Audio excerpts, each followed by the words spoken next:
À moins de 25 km du centre-ville de Dubaï, le désert a laissé la place à une ville durable. Une expérience résidentielle tournée vers le respect de l'environnement.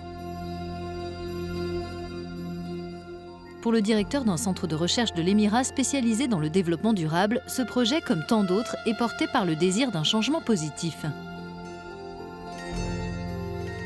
Cette ville durable prend racine dans la crise financière mondiale il y a 10 ans.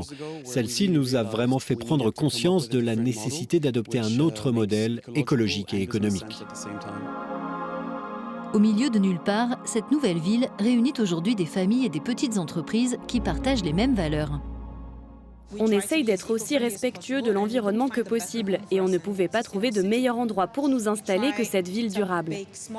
On cuit tous nos produits par petits lots, donc on est toujours en train d'en préparer de nouveaux, comme ça ils sont frais tout le temps. C'est la même chose pour nos approvisionnements en fruits et en légumes.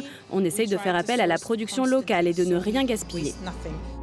Cette ville durable, construite pour 3000 résidents, compte 500 villas et 89 appartements. Les panneaux solaires qui recouvrent les toits des habitations, parkings et entreprises produisent assez d'énergie pour rendre la ville autosuffisante.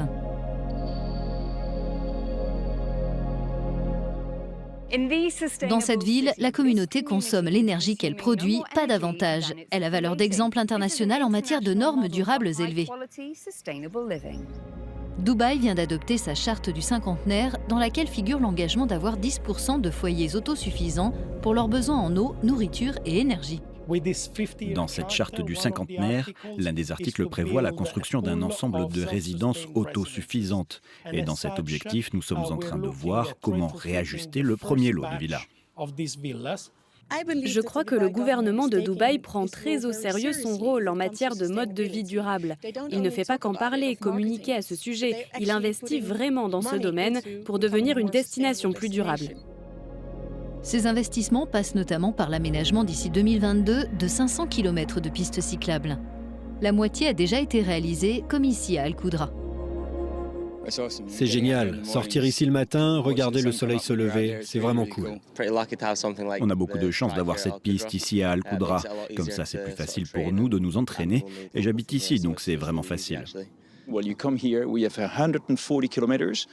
Venir ici et avoir 140 km de pistes cyclables, sans voiture, uniquement pour les vélos, c'est fantastique. Pour moi, ce sont des conditions uniques. On ne trouve pas ça en Europe. La ville compte quantité de projets et d'entreprises à la conscience durable. Cette styliste, par exemple, utilise du plastique récupéré dans les océans pour sa ligne de maillots de bain. La mode durable est essentielle pour faire réellement du bien à notre planète et transmettre des messages sur le développement durable et la pollution plastique, bien entendu. Là, nous sommes dans la crique, mais si on remonte un peu dans l'histoire, la population habitait dans le désert, ce qui implique un mode de vie durable. Donc cette notion est ancrée dans le cœur des Émiratis. L'an prochain, l'exposition universelle 2020 de Dubaï aura 3 maîtres mots: durabilité, opportunité et mobilité. Cela se traduira par le projet de réduire, recycler et reconvertir 85% des déchets, l'idée étant de faire plus avec moins. Faire plus, c'est justement l'appel lancé par le directeur exécutif du Sea Institute. La ville durable ne peut pas en rester là. Tant que nous n'aurons pas 1000 autres villes durables, cela ne fera pas une grande différence pour notre planète. Nous aurons réussi quand ce modèle aura été reproduit par nous-mêmes et par d'autres. Mais aurons-nous tous droit à un avenir fait de maisons performantes en énergie et de voitures électriques? Et si oui, quand?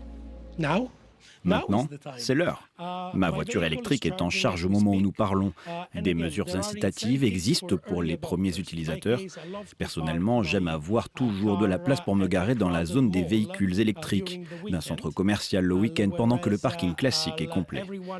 J'ai aussi le sourire quand au milieu de l'été, je reçois la facture d'électricité pour ma maison qui a des panneaux solaires et qui est connectée et que je paye, non pas la moitié, mais 10% de ce que paye mon voisin.